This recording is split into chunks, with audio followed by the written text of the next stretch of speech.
Did you know that the National Center for Biotechnology and Information, otherwise known as the NCBI, released a survey to 1,000 physicians chosen from the American Medical Association Physician Master File, which is a database including all U.S. physicians, asking if they think physician-assisted suicide should be legalized, and that 60% of them answered yes.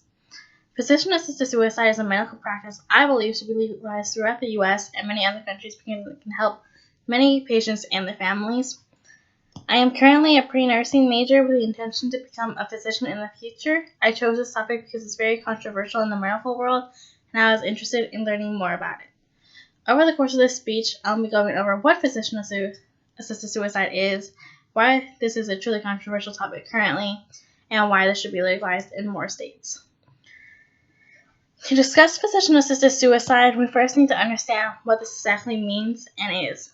So physician-assisted suicide is a procedure in which a patient who is very sick or in a lot of pain with little to no chance of recovery must get help to end their life from a lethal dose, which is usually taken at home.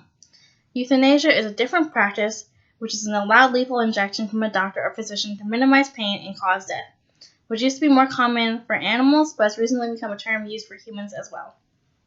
The difference between the two is that physician-assisted suicide entails making lethal means available to the patient to be used when they want, in contrast to euthanasia, which entails the physician having an active role in carrying out the patient's request for a lethal dose. So practically, this means the difference between able to die at home with loved ones or people or familiar objects, or with the aid of a physician. So why are so many people arguing over the legalization of this practice?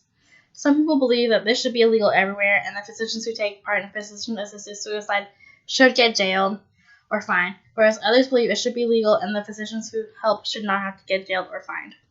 The controversy over legalizing this practice and treatment is because of everyone's differing moral codes.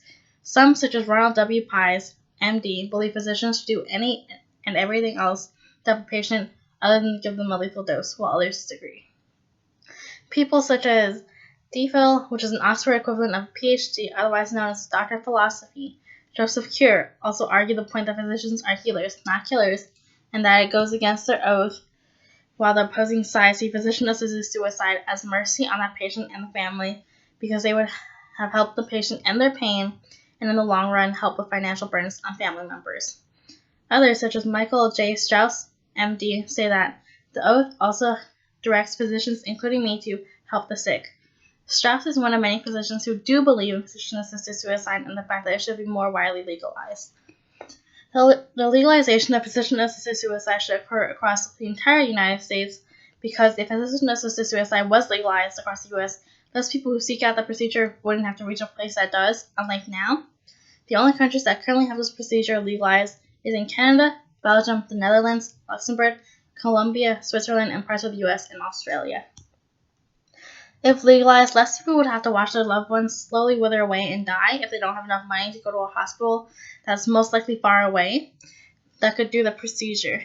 Ultimately, this would help families' financial burden, seen as how the alternative to physician-assisted suicide in most cases would be to keep them alive but in a hospital bed for the rest of their life, or in the hospitals at best. Pain is not reported as the primary motivation for seeking physician-assisted suicide. Instead, the three most common concerns for patients in a study said they had decreasing the ability to participate in activities, loss of autonomy, and loss of dignity, which drove them to contemplate and seek out physician-assisted suicide. To summarize, I believe that physician-assisted suicide should be available as an option for people who may need it in more states for the given requirements, with no physician having to worry about the consequence for going through with that procedure. Physician-assisted suicide is only sought out when a patient is in a truly horrible and painful condition, with little hope of recovery. What would you want if a family member or loved one was in a bad condition with little to no hope of recovery? A physician saying they did their best, but the patient will never be better again and might be in pain for the rest of their life? Or a physician who gives them the option to end their life to help them out of their suffering?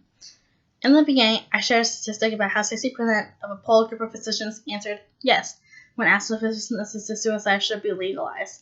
If more than half of those physicians feel that way, shouldn't we try to follow their guidelines on this matter?